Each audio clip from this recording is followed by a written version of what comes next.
I'm in Aldi. Somebody came up to me and they were like, oh, you're the chef. I saw you in the newspaper. You do the meals for $5. I said, yes, I am. They were like, oh, is there any way to make a shepherd's pie around that price, like $5?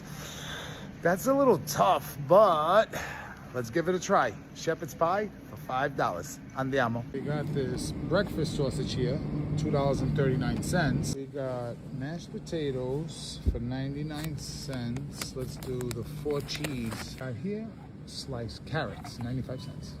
We got sweet peas, 76 cents. Okay, let's check out for the shepherd's pie. We went 9 cents over. Not bad. I thought it was going to be higher than that. Okay, Leanne from the Poconos, Pennsylvania. We spent $5.09, which is not bad. I thought we were going to go over more for a shepherd's pie. I know how shepherd's pie is made, but we're going to use ground sausage. We did what we could for the budget we had. Andiamo. First thing we're going to do is cut these sausage links out of their casing. Remove the casing. Get the sausage into a cold pan. Now go ahead and get your pan on medium. We're gonna let the heat come up with the sausage in the pan. Break the sausage up well. If you're using seasonings, now's the time to hit it with a little salt and pepper, possibly a little red pepper flake. Now my sausage is completely cooked. With a slotted spoon, I'm gonna take out the sausage, set it aside in a bowl. I want to leave as much as that rendered fat in the bowl as possible. Got the sausage out of the pan. All this brown stuff, that's really good. That's fun. That's flavor. We're going to steal that. I don't know what happened to the volume. Strain out your carrots, put in 2 to 3 tablespoons of the water from the can to the side. Throw them in the pan, saute them for a minute. If you're using seasonings, now's the time to use salt and pepper. Let my carrots go for about a minute, really coating them in all that flavor. Now go ahead and add half the can of your peas. Take those 2 or 3 tablespoons of that carrot water you set aside, throw it in the pan, and that's what we're going to use to deglaze. If you have chicken stock or chicken broth, use that instead.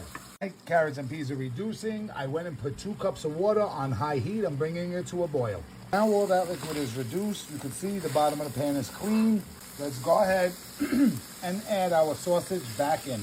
All right, we mixed this really well and all these flavors got to know each other. If you're using seasonings, now's the time to taste and adjust. If you don't have that, that's okay. The flavor will still be there, I promise. My water came to a boil. I took it off the heat and now I'm pouring the whole pack of the contents of the potatoes into my pot. Now I'm gonna get a really good mix on it. The reason why I chose this brand is because it has powdered milk, it has powdered butter, which are the fats that we need for the flavor.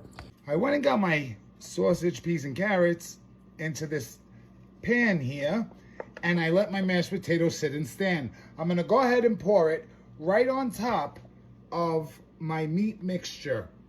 Just because we don't have much money, or just because, you know, you can't afford lamb, doesn't mean you can't have what you like.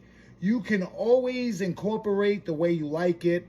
It's not traditionally made with sausage, but who gives a shit? If that's the case, it's not made with ground beef either. And then you're always gonna have that one person, oh, shepherd's pie's made with lamb, cottage pie's made with beef. Okay, since we're naming things, we're gonna call this Chef Mo's pie. All right, there you go. Take your fork and you're gonna score very lightly on the top to make these little waves. That helps for crisping in the oven. Get your oven at 375 degrees. I had my Chef Mo's pie in the oven for about 10 minutes and then I switched it to a high broil for 30 seconds. There you go, a beautiful slice of Chef Mo's pie. Cut it out of here. There's, you know, a lot left. You get quite a few servings. Let's give this baby a try. All right, guys, moment of truth. Full disclosure, this is the first time I made shepherd's pie on a budget and with ground sausage. Let's see how it tastes. Go. This is really good.